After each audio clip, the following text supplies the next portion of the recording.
Welcome to Pario magazine, where I chat with individuals who have a desire to create. Today, I am joined by the Australian frontwoman of Norwegian death pop band Blood Command. Welcome to Pario magazine, Nikki Brumen. Thank you for having me. It's nice to be here. Wonderful. So, obviously, we're here today to chat about your journey with music and how you came to join a Norwegian metal band in the middle of a COVID pandemic and the upcoming album Praise Armageddon-ism. Before we dive Yeah. into all of that, who is Nikki outside of this death pop world?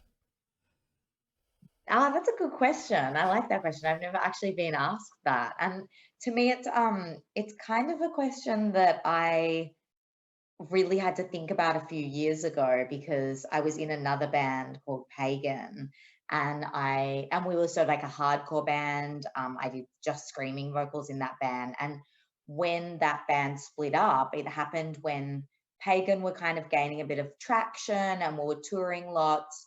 So I really lost my identity to the band, and I just became, the singer of Pagan, and I didn't really have much going on outside of the band. So I really felt like, yeah, when Pagan split up, I had no identity, I had nothing else.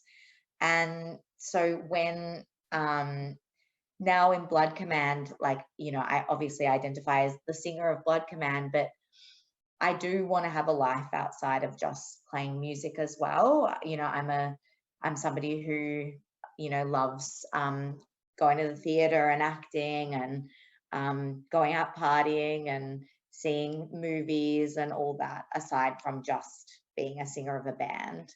And, as much as my number one passion is being in the band, I'm much more than just being a singer of a band as well. I'm an interesting person who as well absolutely loves Norway, and that's why it was so perfect when I got asked to join Blood Command, because I was always a fan of Norway even before I was in Blood Command.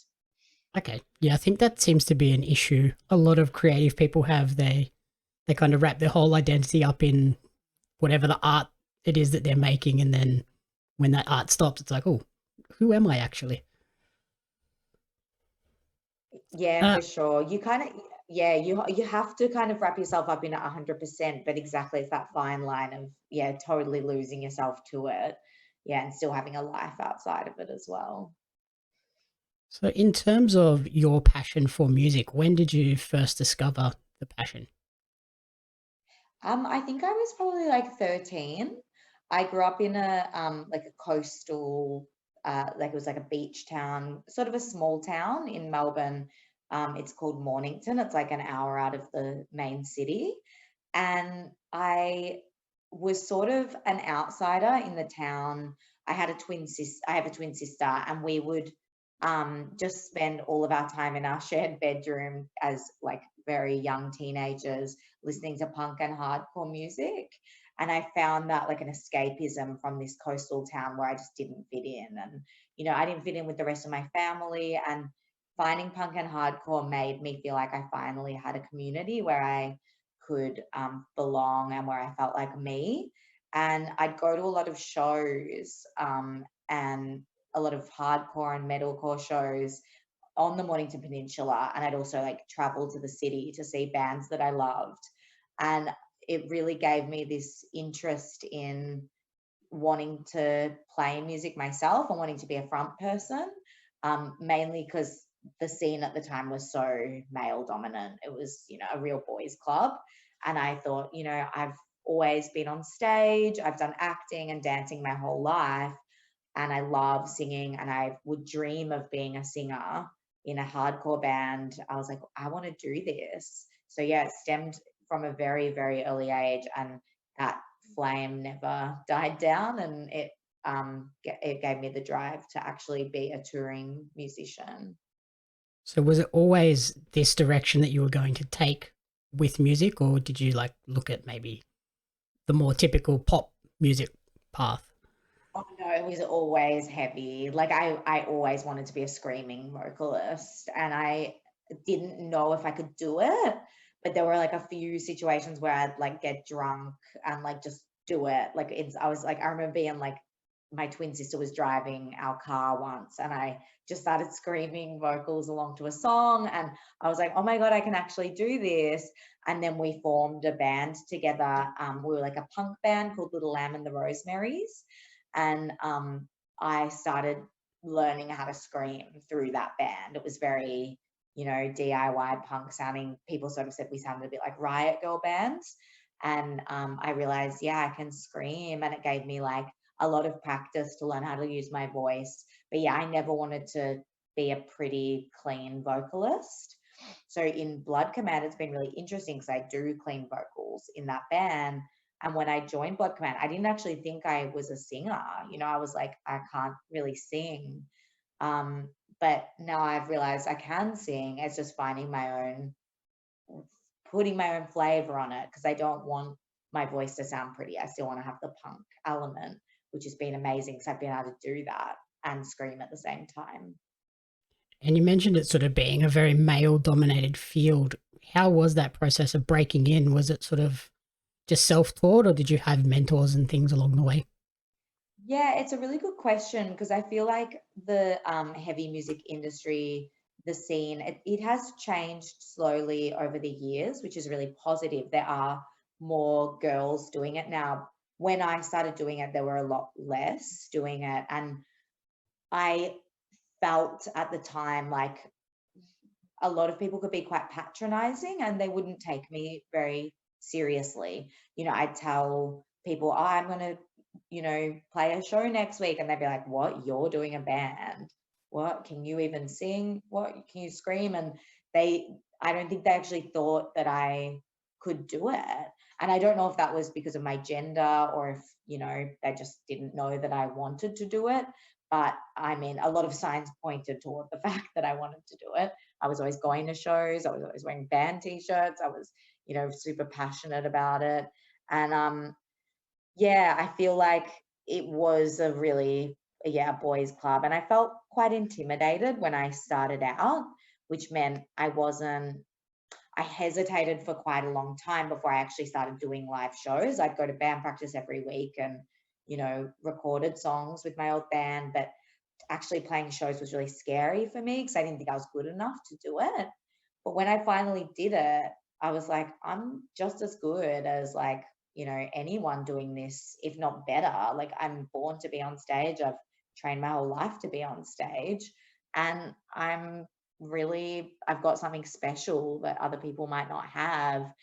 And, looking back on that now, it's super cool that I just kept going with it, because now I'm, literally doing, like, living my dream, being in a band from Norway and be able to tour Europe. And it's just, yeah, it's actually a dream come true. When I started out, I never thought I would have got this far doing it.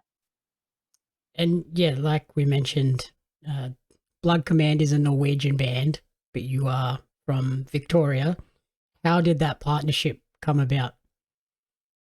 Yeah, well, so Ingvar, who is the sort of main songwriter of Blood Command, and he produces all of Blood Command's records, and he plays guitar in Blood Command.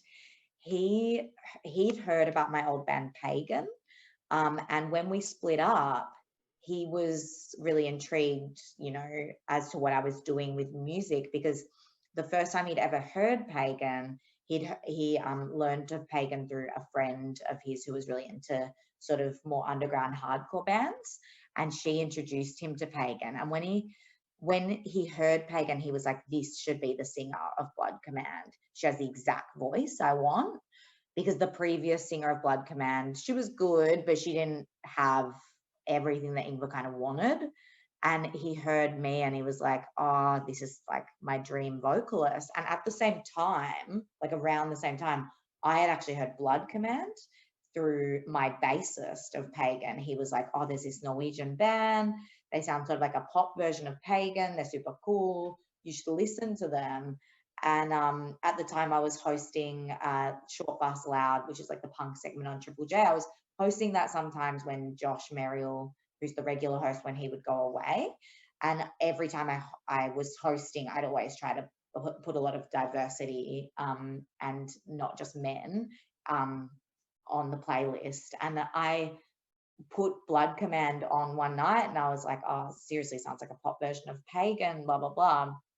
And then lo and behold, when Pagan broke up, I got a lot of messages and, people saying like, why did that happen? And what happened? And did the band have a fight? And, like none of that, there was no drama involved in the breakup. People just wanted to go their separate ways and do other things with their careers. Yep. And I just didn't really want to open messages from people. I was like, oh, it's just like too much to deal with right now. I'd had a few other things in my life happen at that time that just made it a bit stressful to be on social media. And, finally I got this message from this person on Facebook being like, hey, Nikki, I've been trying to contact you for ages on Instagram, but you haven't replied. My name's Ingvar. I'm from a Norwegian band called Blood Command. I have a proposition for you. And I was like, oh my God, hey, Ingvar, sorry, I haven't replied to you. I haven't checked any messages on Instagram for weeks. Yeah, what's the proposition? And he was like, we want you to be the singer of Blood Command. Our current singer is no longer in the band, blah, blah, blah. And then straight away, without even hesitating, I said yes. And then 2 weeks later, COVID hits, lockdown, can't get out of the country. So yeah, that's essentially exactly how it happened. Okay, so when COVID hit, what did you sort of think at that point? You're like, oh no, this opportunity is going to pass me by? No, we kept in contact like all the time. Like we were talking every single day, and we talk on the phone a lot too.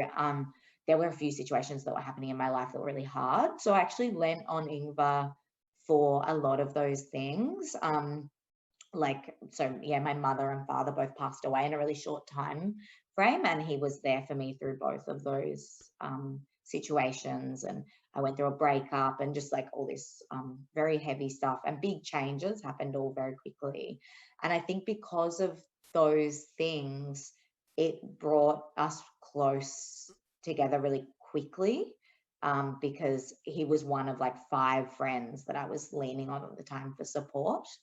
And we're keeping in touch regularly. And we also recorded Praise Armageddonism, which is our album, which is out on the 1st of July. We recorded that album with me in Melbourne and him producing from Norway. And we had to do it like that because I wasn't able to obtain a travel exemption. I ended up getting one, but not until many months after that. So because we were under the time constraints of getting the album done, we did it from the other sides of the globe with me in Melbourne with a sound engineer. And he was literally on Skype. So I could hear him in my headphones when I was in the studio, him giving me direction and producing. But yeah, not for 1 minute did I think I wouldn't be in the band any longer. We both were really patient and persistent and both wanted it really badly to work this way. So yeah, we made it work. And yeah, so you recorded the album virtually. You did all the press shots and the film clips and everything all virtually. How was that process?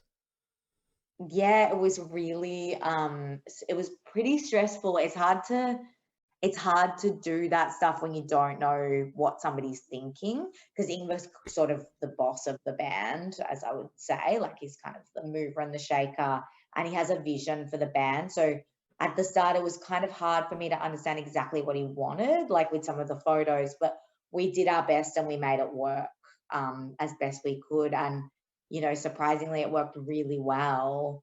And it was a really, difficult experience, but we absolutely did a really good job of making the photos and the music videos work, even when we weren't in the same country and we were literally on the opposite sides of the globe.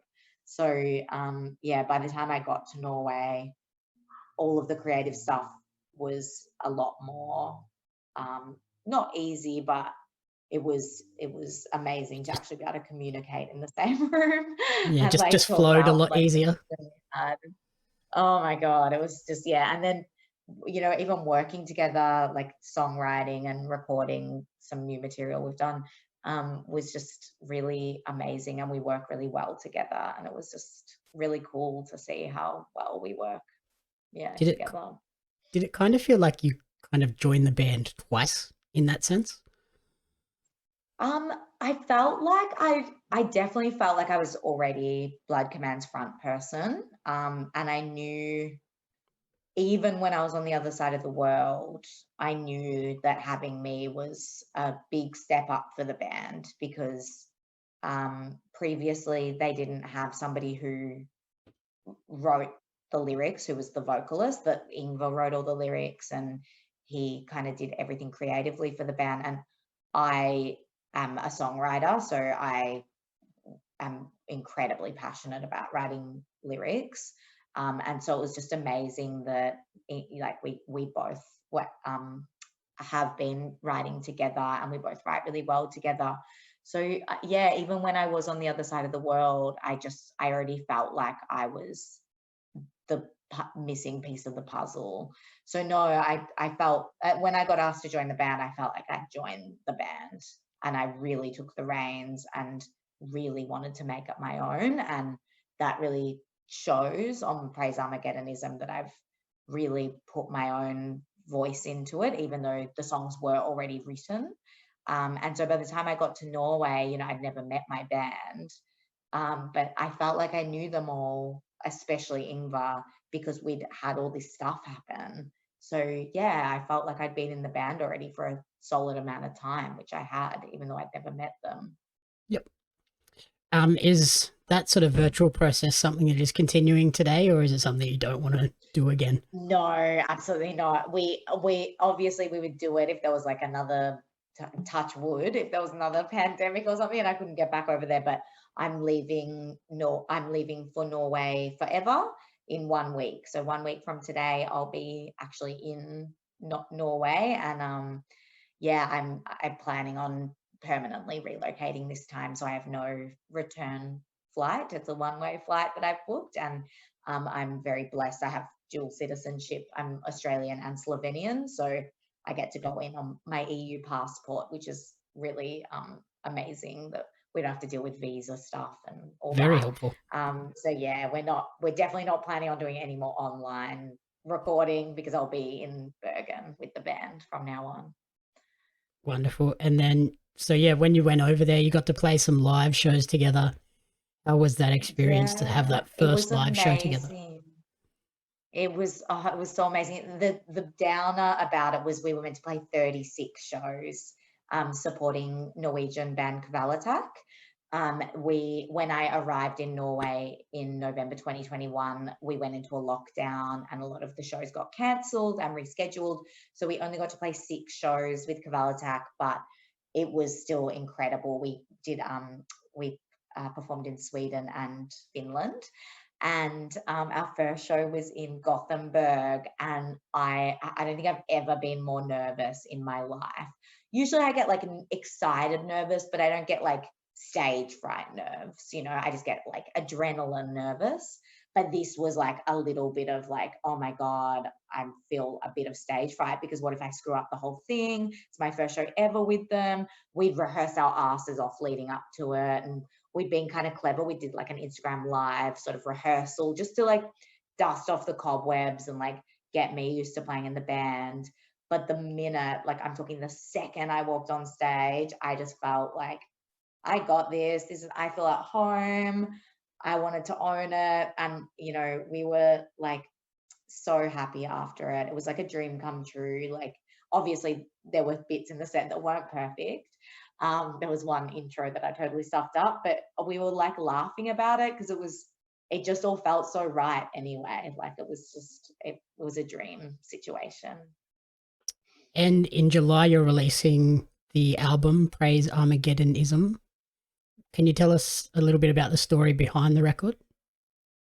Yeah, it's actually, as I said before, it's not a record that I wrote, so it's not really my place to talk about what it's about, but I put my own spin on it when we were recording it. When I joined Blood Command, the record had already been totally recorded and mastered with the previous singer. So I was given the record with her vocals on it, which was kind of an advantage because I got to learn all the songs before going into the studio. but it was a little bit hard for me because my voice is quite different to hers. And so some of the songs I found really challenging to learn because she has a really high voice, and some of the notes I struggled with at the time. But I worked on it really hard. So I got there by the time I got to the studio, which was awesome. And listening to it, I wanted the heavier bits to be heavier, and I wanted the clean singing bits to be a bit more punk sounding.